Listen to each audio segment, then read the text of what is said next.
name is Chetan. Welcome back to my channel. Hope you guys are doing well. This is the OnePlus Nord pop-up box. Along with the phone, it has some special gifts from OnePlus.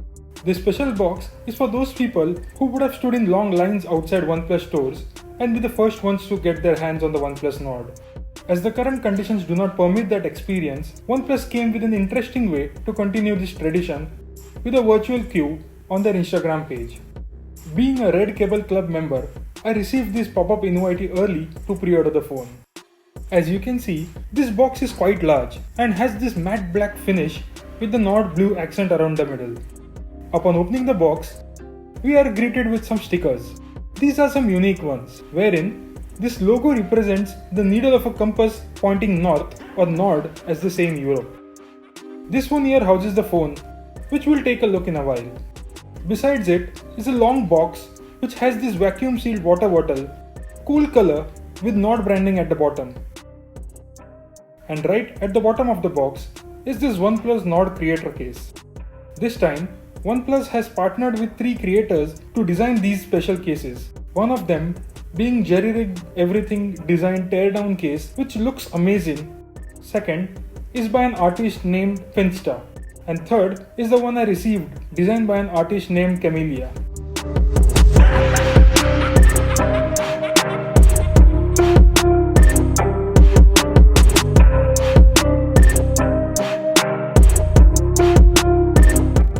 You can use my referral code mentioned below in the description to get up to Rs 500 discount on any OnePlus accessories.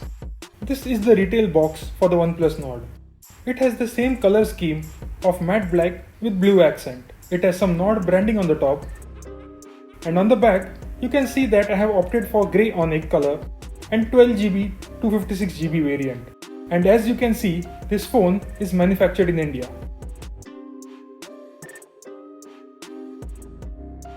Let's see what all we get in the box.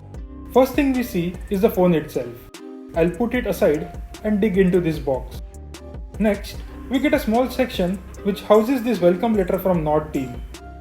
Then we get this soft TPU case. This case has the same compass needle design on it.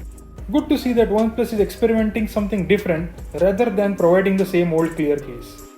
Then we get the SIM ejection pin, normal documentation along with some more stickers. At the bottom, we get this USB Type-C to Type-A cable in this signature red color. And finally, we have this Warp Charge 30T charger. Keeping everything to the side, let's get to the phone. Seriously, this grey color looks so nice and subtle. It's shiny though. I wish OnePlus went with the frosted back finish which we see on the OnePlus 8 Pro phones. The back is nicely curved around the edges to provide a firm grip. Front and back of this phone are protected with Gorilla Glass 5, while the frame is made up of plastic and coated with metallic paint. This plastic frame raises many questions on durability of this phone. I'll be sharing my thoughts on this in my full review video. So hit that subscribe button and press the bell icon to get notified when that video goes live. Let's power on this device, and while it boots up, let's take an overview of the phone.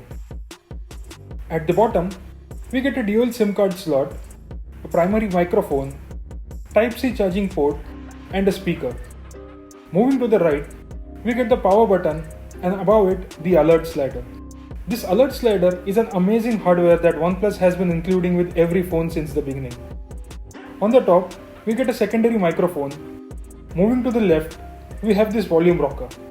On the front, we get a 6.44-inch Fluid AMOLED 90Hz display and 2 selfie cameras. One is a 32-megapixel main camera and second is an 8-megapixel ultra-wide. Ultra-wide camera is a better addition than the depth sensor. You can get more people in the frame. The photos from the wide and the ultra-wide cameras are good enough. Moving to the back, we have this large camera bump which houses 4 cameras.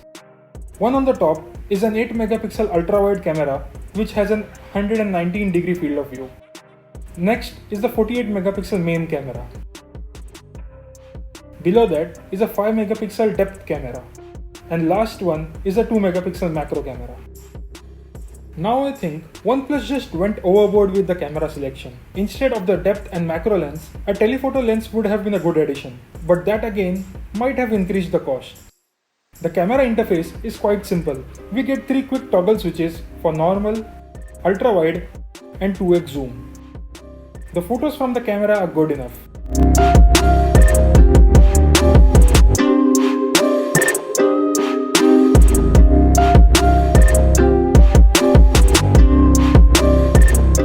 The 2 megapixel macro photos are not the best. I'll be uploading some photos from this camera on my Twitter and Instagram account. Do follow me over there. Links are in the description box below. Going to settings, we see that the rear camera can shoot up to 4K at 30 fps, while the front camera shoots up to 4K at 60 fps. Now we all know that photos from the Google Camera Mod are better than the stock app. I'll be making a separate video on this, so do subscribe to my channel and don't forget to hit the bell icon to get notified when that video goes live. Going to About Phone, we see that the OnePlus Nord is powered by a Snapdragon 765G processor, which is 5G ready, and Adreno 620 GPU.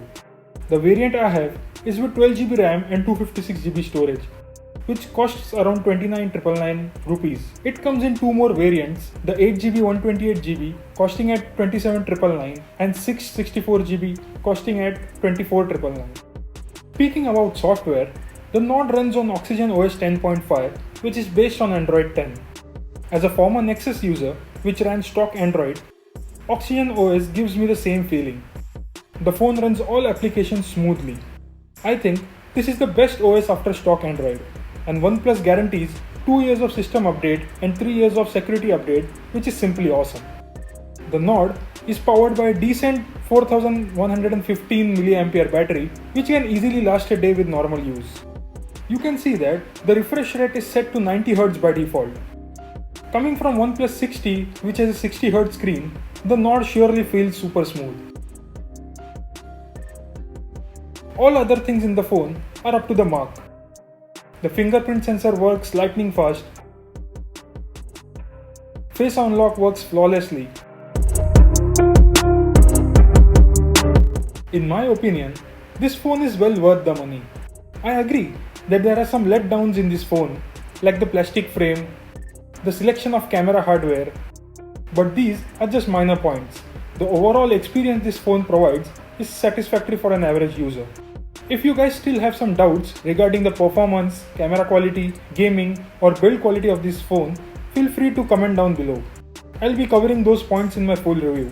Also, don't forget to hit the subscribe button and the bell icon to get notified when that video goes live. That's about it for this video. Hope you guys liked it, and if you did, don't forget to click the like button.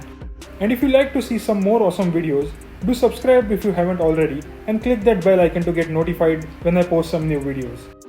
Thanks for watching. Catch you guys in the next one. Till then, stay safe.